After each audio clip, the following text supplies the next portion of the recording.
On June 6, 2022, we flew from Cincinnati to Denver to start our trip towards our great Utah adventure.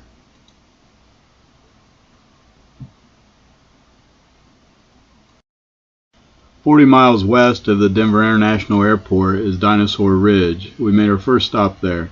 Dinosaur Ridge is a national natural landmark located just east of the Red Rocks Amphitheater, and it's in Morrison, Colorado.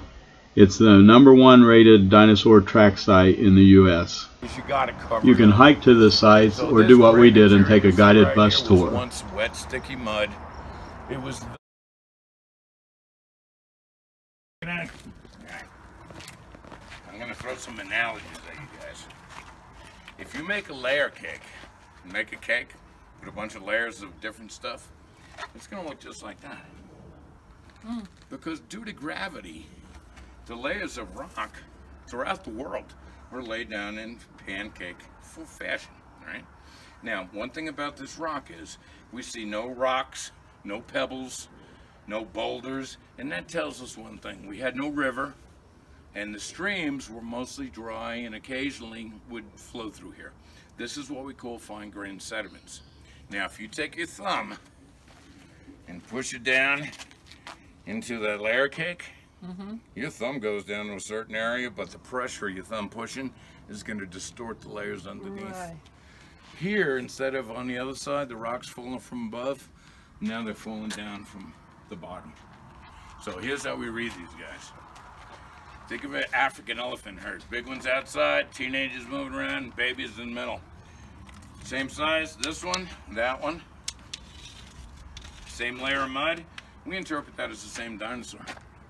But that's a small guy. I mean, you're used to these 7 school bus long dinos. Look at that, that's relatively little. Now there's more and more. Here's one. Here's one. And this one, ladies and gentlemen, is the one I fondly call Grandma's favorite. Right there. That is the smallest one I've seen in the world. And I've been all over the world, and I've been all over America. And right there is, without a doubt, either a newborn or a baby. The older it is, the distance between this dinosaur, Bulge, and Grandpa over there is 14 feet. That could easily be 14 million years, 20 million years. So we're representing millions of years. And what you're looking at is straight line mud that's all of a sudden pushed down by something of enormous weight. That one I call Grandpa. That one I call Junior, Grandpa. And let's take a look at Grandma. Human beings walk, we walk heel and toe. So our heel prints are deeper. Dinosaurs all walked on their toes, even these big monsters. So Grandma has a deep toe, a shallow heel. Which way do you think she was going? We have thousands of bones, but we have never put together a whole dinosaur. And the reason is we had no big river. It was pretty dry here, an occasional flood, and the flood kind of made the dry stream bed come to life, and all these little fragments came down and got locked in this sandstone. This sandstone in this particular area has no silica between the grains, so it's extremely hard. Now, lakes end up sending a lot of these boulders, the whole boulder, to Yale Peabody Museum, thinking they'd take these out and identify the bones, and it never happened. Because 6 months after this find, we found Como Bluff, which is an exposure in Wyoming that has 6 miles of Jurassic dinosaurs in mudstone. So I can hand you a shovel and you can dig out the whole dino. And they've taken out hundreds of skeletons out of there. Oh, wow. After the tour, we went in the exhibit hall, which has dino bones and fossils from all over the U.S.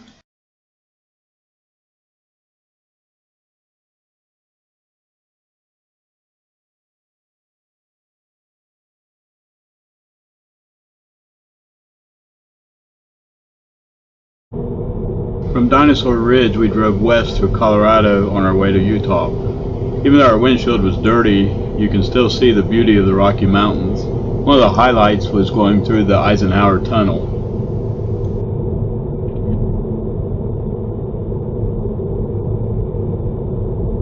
Oh, here's the Eisenhower Tunnel, right?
And here we are, made it to Utah.